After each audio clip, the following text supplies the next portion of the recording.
श्री शिवमहापुराण अध्याय क्रमांक 17 प्रणवाचे महात्म्य, जपयोग, कर्ममाया आणि ज्ञानमाया, शिवलोकाविषयी निरूपण, शिवभक्तांच्या सत्काराचा महिमा.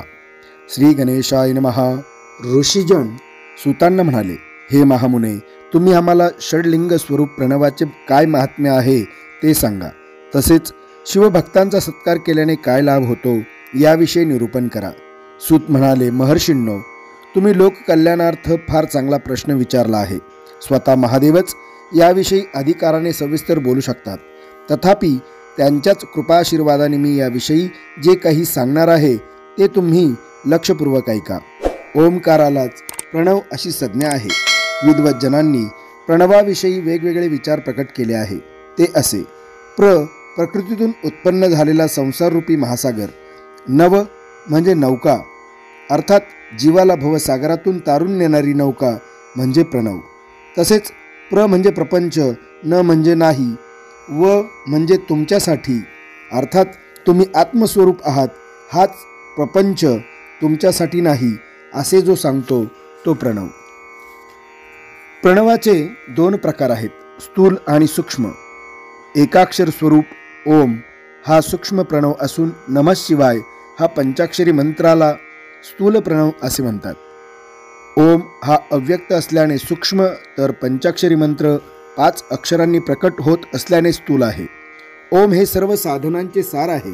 म्हणून जीवनमुक्त पुरुष देहपतनापर्यंत सूक्ष्म प्रणवाचीच सहज साधना करत असतात आणि त्याच्या अर्थाला अनुसरून परमात्म तत्वाच्या अनुसंधानात राहतात. त्यामुळे शरीर नष्ट झाल्यावर ते ब्रह्मस्वरूप शिवातच विलीन होतात. सूक्ष्म प्रणवाचे दोन प्रकार आहेत, ह्रस्व आणि दीर्घ. अकार, उकार, मकार, बिंदू, नाद यांच्यासहित तसेच शब्दकाल आणि कला यांनी युक्त असलेल्या प्रणवास दीर्घ प्रणव म्हणतात. हा योगीजनांच्या हृदयात निवास करतो. अ, उ आणि म या 3 अक्षर मात्रांनी युक्त असलेल्या प्रणवास ह्रस्व प्रणव असे म्हणतात. त्या प्रणवातील अ शिव आहे, उ शक्ती आहे आणि म त्या दोघांची एकता आहे. ह्रस्व प्रणव हा त्रितत्व स्वरूप आहे असे समजून त्याचा जप करावा. ज्यांना आपल्या समस्त पापांचा नाश व्हावा असे वाटते त्यांनी ह्रस्व प्रणवाचा सातत्याने जप करणे आवश्यक आहे. पृथ्वी, जल, तेज, वायू, आकाश आणि त्यांच्याशी निगडीत असलेले शब्दादी पंचविषय मनुष्यांच्या कामनेचे विषय आहेत. त्यांची आशा मनात धरून जे कर्मानुष्ठान करतात त्या 10 प्रकारच्या पुरुषांना प्रवृत्ती मार्गी असे म्हणतात. जी माणसे निष्काम भावाने शास्त्रविहित कर्मानुष्ठाने करतात त्यांना निवृत्तीमार्गी असे म्हणतात. प्रवृत्तीमार्गी पुरुषांनी ह्रस्व प्रणवाचा जप करावा, निवृत्तीमार्गी पुरुषांनी दीर्घ प्रणवाचा जप करावा. वेदांच्या आरंभी आणि दोन्ही संध्यासमयी ओंकाराचा जप करावा, उच्चार करावा. प्रणवाचा 9 कोटी जप केल्याने मनुष्य शुद्ध होतो. तत्पश्चात पुन्हा तेवढ्याच संख्येत क्रमाक्रमाने जपानुष्ठान केले असता तो साधक अनुक्रमे पृथ्वी, जल, अग्नी, वायू आणि आकाश या पंचतत्वांवर विजय मिळवतो. अशा प्रकारे क्रमशः 9 कोटी जप केल्याने तो अनुक्रमे गंध, रस, रूप, स्पर्श आणि शब्द या पंचतन्मात्रांवर अधिकार प्राप्त करतो. त्यानंतर 9 कोटी जप करून तो आपल्या अहंकारावरही विजय मिळवतो. अशा रीतीने 108 कोटी जप केल्याने तो साधक बोधसंपन्न, शुद्धयोगी आणि जीवनमुक्त होतो. सातत्याने प्रणवाचा जप करणारा तसेच प्रणवरूपी शिवाचे ध्यान करत समाधीमग्न झालेला महायोगी साक्षात शिवच असतो, यात संशय नाही. प्रणवाची उपासना करताना ऋषियादी न्यासपूर्वक जपारंभ करतात. अकारादी मातृका वर्णांनी युक्त असलेल्या प्रणवाचा आपल्या अंगावर न्यास केल्याने मनुष्य ऋषी समान होतो. त्याला मंत्राचे दशविध संस्कार म्हणजेच जनन, दीपन, बोडन, ताडन, अभिषेचन, विमलीकरण, जीवन, तर्पण, गोपन आणि आप्यायन ही दशविध संस्कारांची नावे आहेत. त्यानंतर मातृगोन्यास तसेच षडध्वज शोधन इत्यादींसह संपूर्ण न्यासफल प्राप्त होते. प्रवृत्तीमार्गी तसेच प्रवृत्ती निवृत्ती असा संमिश्र भाव असलेल्या पुरुषांनी स्थूल प्रणवाचाच जप करणे योग्य होय. शिवयोग्यांचे 3 प्रकार आहेत, क्रियायोगी, तपोयोगी आणि जपयोगी. जो धन खर्च करून पूजा सामग्री जमवतो व आपल्या इष्टदेवतेचे वैभवसंपन्न पूजा करतो त्याला क्रियायोगी असे म्हणतात. जो पूजनादी कर्मे करून आपल्या इंद्रियांना व मनाला ताब्यात ठेवण्याचा प्रयत्न करतो, मोजके व पथ्यकर भोजन करतो, परद्रोहादी दोषांपासून दूर राहतो, त्याला तपोयोगी म्हणतात. जो सर्व सद्गुणांनी युक्त आहे, ज्याचे अंतःकरण शुद्ध आहे, जो कामादी विकारांनी रहित आहे आणि जो शांत चित्ताने निरंतर जपमग्न असतो, त्याला जपयोगी म्हणतात. जो मनुष्य या शिवयोगी महात्म्यांची षोडशोपचारे पूजा करतो, तोही शुद्ध होऊन सालोक्यादी क्रमाने उत्तरोत्तर श्रेष्ठ मुक्ती प्राप्त करतो. हे ऋषींनो, आता मी तुम्हाला जपयोगाविषयी सांगणार आहे. ते लक्षपूर्वक ऐका. तपश्चर्या करणाऱ्यांसाठी जप अत्यावश्यक आहे, कारण जपानेच तो तपस्वी निष्पाप होतो. नमः शिवाय या मंत्राला स्थूल प्रणव म्हणतात. हे मी तुम्हाला आधीच सांगितले आहे. मनुष्याने या शिव पंचाक्षरी मंत्राचा शुद्ध मनाने व श्रद्धेने जप करावा. हा मंत्र उपासकाला सर्व प्रकारच्या सिद्धी प्रदान करतो. या मंत्राचा ओंकारयुक्त अर्थात ओम नमः शिवाय असा जप करावा. या मंत्राचा योग्य गुरुकडून उपदेश घ्यावा. उपासनेच्या दृष्टीने योग्य स्थानाची निवड करावी. कोणत्याही महिन्यातील शुक्ल पक्षातील प्रतिपदेपासून कृष्ण पक्षातील चतुर्दशीपर्यंत या मंत्राचा निरंतर जप करावा.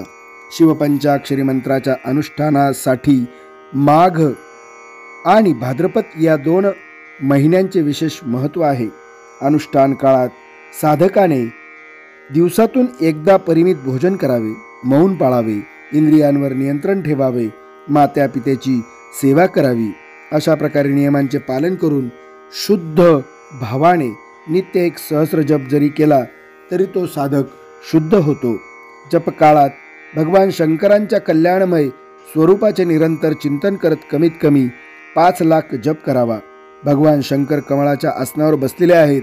त्यांच्या जटेतून गंगेचा धवल प्रवाह उसळी घेत आहे. त्यांच्या भाळावर चंद्रकोर शोभून दिसत आहे. त्यांच्या वाम अंकावर भगवती उमा बसलेली आहे.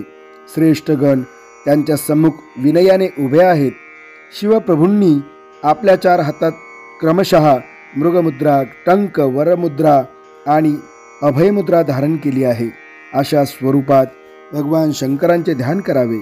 सूर्योदयापूर्वी आपल्या हृदयात किंवा सूर्यमंडलात त्यांची मानस पूजा करावी. आसनावर पूर्वाभिमुख बसून पंचाक्षरी मंत्राचा जप करावा. अनुष्ठान काळात साधकाने कोणत्याही स्वरूपाचे दुष्कर्म करू नये. नेहमी शुद्ध कर्मच करावे. जपसमाप्तीच्या दिवशी कृष्ण पक्षातील चतुर्दशीस प्रातःकाळी लवकर उठावे. शुचिर्भूत होऊन शुद्ध भावाने पंचाक्षरी मंत्राचा 12,000 जप करावा. 5 शिवभक्त ब्राह्मणांना सपत्नीक निमंत्रण द्यावे. गुरुस्वरूप श्रेष्ठ विप्रालाही निमंत्रित करावे.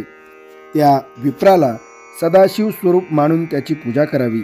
निमंत्रित 5 ब्राह्मणांना हे ईशान, तत्पुरुष, अघोर, वामदेव आणि सद्योजात यांचे प्रतीक स्वरूप आहेत असे मानून त्यांचीही पूजा करावी. त्यांच्या स्त्रियांचा सन्मान करावा. त्यानंतर भगवान शंकरांची विधीपूर्वक पूजा करून होम करावा. या होमासाठी भूमी विधीपूर्वक शुद्ध करावी. वेदीमध्ये अग्नी प्रज्वलित करावा. त्यामध्ये कपिला गाईच्या साधूक तुपाच्या 11, 101 किंवा 1001 आहुती स्वतः द्याव्यात किंवा शिवभक्त विद्वान ब्राह्मणांच्या हस्ते 108 आहुती समर्पित कराव्यात. होम समाप्तीनंतर गुरुस्वरूप श्रेष्ठ विप्राला दक्षिणा म्हणून 1 गाय आणि बैल द्यावा. गुरुपत्नीला पराशक्ती मानून तिचेही पूजन करावे. निमंत्रित 5 ब्राह्मणांचे शुद्धोदकाने पाद प्रक्षालन करावे. ते चरणोदक आपल्या मस्तकावर शिंपडावे. असे केल्याने त्या साधकाला अगणित तीर्थांमध्ये सन्मान केल्याचे पुण्य तत्काळ प्राप्त होते. त्यानंतर निमंत्रित सर्व ब्राह्मणांना उत्तम भोजन द्यावे. त्यानंतर रुद्राक्ष, वस्त्र, वडा आणि मालपुवा यांच्यासह यथाशक्ती द्रव्य दक्षिणा द्यावी. त्यानंतर देवेश्वर शंकरांची प्रार्थना करून अनुष्ठान पूर्ण करावे. या पुरश्चरणाने शिवपंचाक्षरी मंत्र सिद्ध होतो. त्यानंतर 5 लक्ष जप केल्याने तो साधक पूर्णतः निष्पाप होतो. पुढे अधिकस्य अधिकम फलम या वचनानुसार तो 5 लाख संख्येत पुन्हा पुन्हा जेवढी पुरश्चरणे करतो त्यानुसार त्याला अतलापासून सत्यलोकांपर्यंत 14 भुवनांवर अधिकार प्राप्त होतो. मंडळी, आपण या ठिकाणी हा अध्याय बघितला आहे, श्रवण केला आहे. याचा उर्वरित भाग आपण दुसऱ्या भागामध्ये उद्या पाहू. आत्तापर्यंत एवढंच. पुन्हा भेटू. तोपर्यंत शुभम भवतु. श्री कृष्णार्पणमस्तु.